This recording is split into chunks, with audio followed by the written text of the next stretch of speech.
Demonstrators clashed with New York police last night over the decision not to charge an officer in the death of Eric Garner. Until then, the protests were mostly peaceful, nothing like the rioting that we saw in Ferguson, Missouri last week after a grand jury cleared the police officer who killed Michael Brown.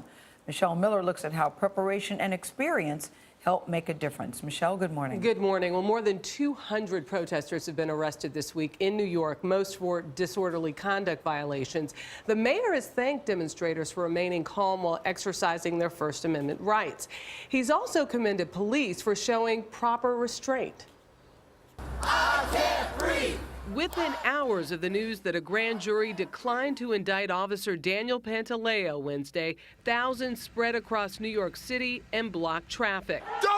Like last week's protest in Missouri, these demonstrations were televised live across the nation, but did not result in widespread destruction. New York City Police Commissioner Bill Bratton. Demonstrators were not intent on committing violence, and the police were certainly intent on allowing them room to demonstrate, if you will. Is New York uniquely qualified to have a situation like this? Well, I think one of the things that we benefit from is that we have so many demonstrations. I have 150 events on average every week in the city. Last week, Ferguson exploded despite assurances that law enforcement had a plan months in the making. Businesses and police cars were torched. Looters ransacked stores. Police fired tear gas, and dozens were arrested for arson and robbery.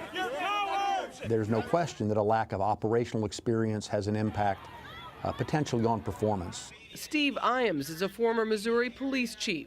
He acted as a police observer to the response in Ferguson. Most of those officers would have never stood on a skirmish line, never held a shield, never had a gas mask on in an environment like that. Iams says deployment in New York also made a difference. 5,000 cops were standing by on Wednesday, many already in Midtown Manhattan to control crowds at the annual Christmas tree lighting. Missouri's governor activated 700 National Guardsmen before the grand jury's decision, but the troops were not deployed until the morning after the riots. An additional 2,200 troops were then brought in to secure the Ferguson area, but by then the damage was done. Beyond question, there were 25 fires, 24 buildings burnt to the ground, and in hindsight, it's easy for many to criticize that resources weren't put where they needed to be. Commissioner Bratton sent NYPD detectives to Ferguson to observe protesters' tactics, and that may have helped them hone their response. Michelle, thanks.